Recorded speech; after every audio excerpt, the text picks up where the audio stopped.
The power of convenience. Convenience literally shapes our daily choices. It's the cornerstone of modern living, influencing what we eat, how we move, and even how we spend our time. By harnessing the power of convenience, we can revolutionize our eating habits for the better. And now I want you guys to think about something that's super convenient and that also involves food. The first thing that should come to mind is fast food. It is super convenient. Obviously, especially nowadays, it's literally a tap away. You can just download the app and you can order it straight to your house. It is more convenient than ever to be as unhealthy as you can, right? It requires no hard work. It requires no discipline. It's just a finger tap away. So we want to use this principle and flip it on its head for us to make it easier to pretty much eat healthier and make it harder to eat unhealthier. So the pitfalls of unhealthy convenience. So like I just mentioned to you guys here, fast food, processed foods, and even sugary beverages are all too accessible in our fast-paced world. Every 1 or 2 blocks, you see a new store, new gas station, new convenience store. We're literally surrounded by all these convenience stores, right? And so the ease of these options often lead us down a path of obviously poor nutrition, impacting our energy, vitality, and long-term health, which is far from ideal, right? And so there's a bunch of distractions. And so how can we like limit all of this, right? So the biggest thing that I've used personally and it helped so many people is just by simply transforming your environment. Of course, you can't really control what the people outside of your environment do or where the stores are located outside of your environment. Like I just mentioned, when you drive down the road, you can't control whether or not there's going to be a McDonald's just right down the road from you, right? It's like you cannot control that, unfortunately, right? But what you can control is things inside of your environment.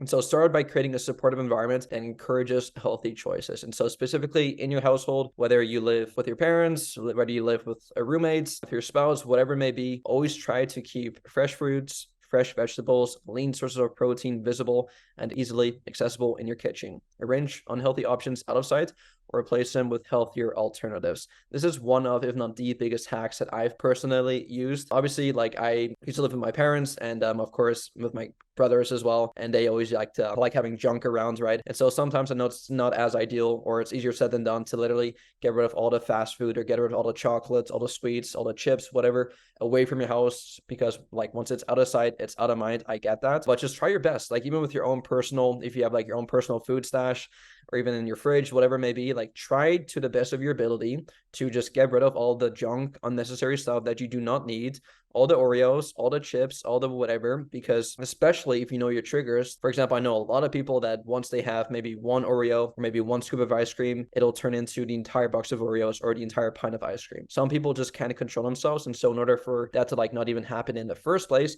is by simply just getting rid of it altogether, right? That's one of the easiest things you could possibly do. Like I mentioned, if it's out of sight, it is out of mind. And instead, replace those foods with healthier foods. Replace your box of Oreos with like a bunch of apples, a bunch of fruits, a bunch of frozen fruits. Yeah, replace your ice cream with like frozen blueberries, with frozen bananas. Those are super tasty as well. And it's like, if you only have this in your environment, if you only have this in your house, it's going to be hard for you to binge eat donuts or Oreos, right? Because it's simply not there. And the chances of you binging on, let's say, frozen blueberries or bananas or apples or whatever it may be are going to be very slim. And even if you do, for some odd, weird reason, damage is not going to be as severe, right? Because all these foods, what's so great about them is that they're super filling, high in fiber, obviously lots of minerals, vitamins in them too, but most importantly, they're super low in calories. So they're like a low calorie dense food, so you can eat a bunch of it for very little calories, so it'll fill you up a lot quicker. And so if you do manage to maybe binge, you're not going to be consuming as many calories, right? Compared to if you were to binge on like an entire box of Oreos or donuts,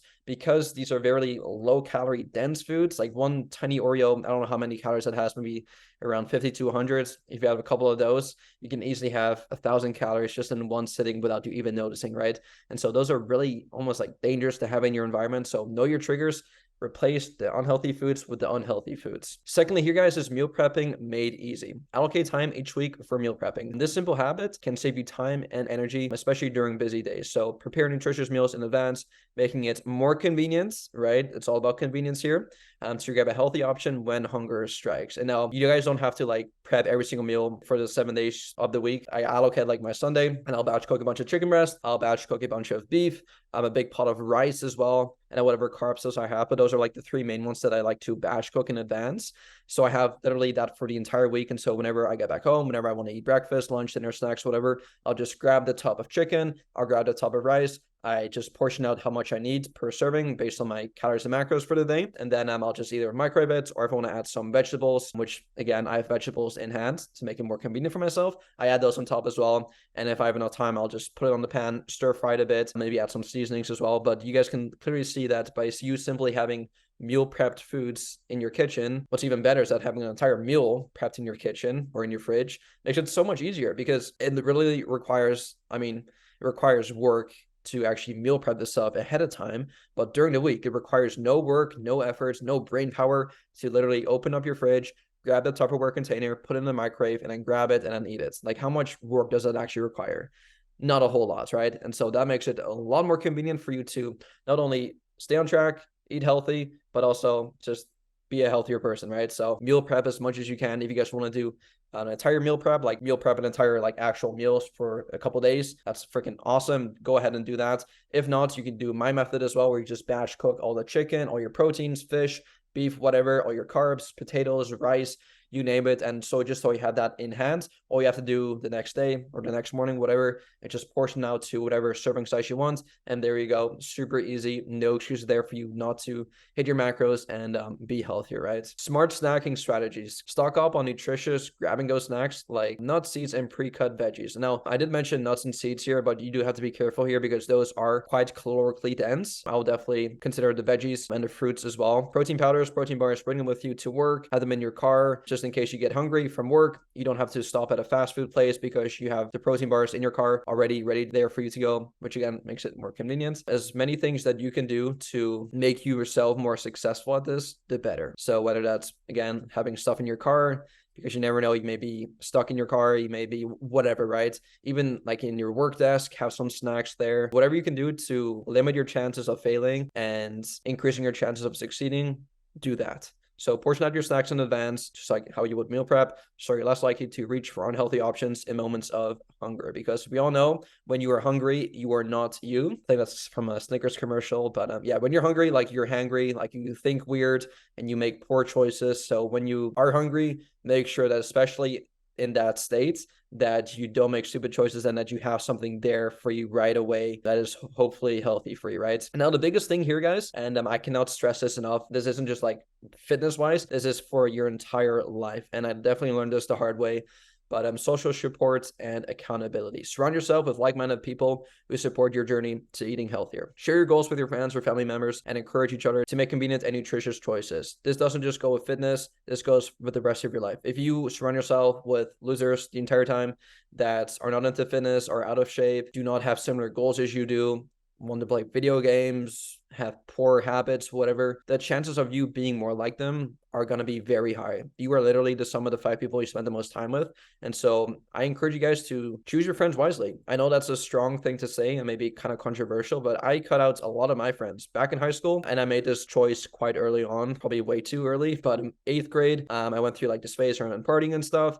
And then around 9th grade, I got more into like my fitness, my health. And I literally cut out all of those people because they were still into partying. They were still into all these other bad habits that were not going to help me support me on my goals, right? And so I had made the decision to just cut them off. I pretty much had no friends all throughout high school. Even in university as well, I had no friends. It wasn't until I kind of got done with that and I moved to literally a different country, a different state, where I knew there would be people that are like-minded to myself and would actually have similar visions as me, when I actually started developing like some amazing friendships. And so I'm not telling you guys, oh, you have to freaking move countries or move states in order to find a good group of people, but just be aware of this, okay? Like just be aware of this. And especially when it comes to your fitness journey, I know a lot of you guys may be around people who like going out to bars or clubs, like drinking alcohol, smoking cigarettes, whatever it may be, going out every night.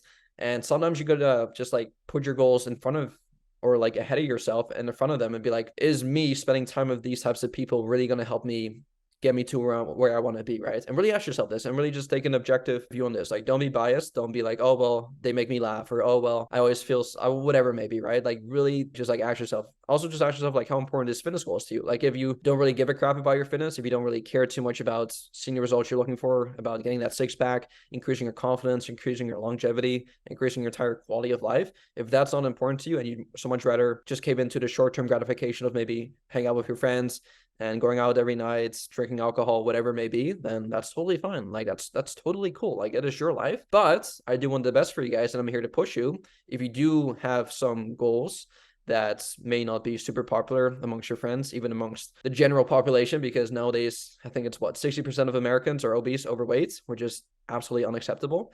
But if you go against the norm, I mean, yeah, you may lose a couple friends, you may whatever, right? And so this is really important, guys. Choose your friend circle wisely. Spend your time with people that have similar goals as you, people that are into fitness, people that enjoy eating healthy, people that don't make fun of you when you go to the gym or when you wake up a bit early or when you pack snacks to work or when you drink a protein shake or whatever it may be, right? Find people that actually push you and drive you to become a better version of yourself. Ideally, you want to find a group of people that are slightly above you so that you can actually learn from them and also like keep your standards a bit higher as well. Because if you're the leader of your pack, it's going to be kind of hard to grow within that, right? Especially if it's people that are trying to bring you down. I mean, that's just toxic and that's not a good place to be at. But if you can ideally find people that are already into fitness, maybe like 1 or 2 years ahead of you, that's freaking phenomenal. And that is why I also have this entire community for you guys. That's why I'm here for you, to pretty much make you guys, hold you guys accountable and make sure you guys don't make the same mistakes that I made, because I made plenty of them in the past. So hopefully this made sense to you guys. If you do have any questions for me, please let me know. I'm always here for you 24/7 with whatever questions or concerns you may have. It is Wednesday today. Hope you all crush the rest of your week, and I'll speak to y'all soon.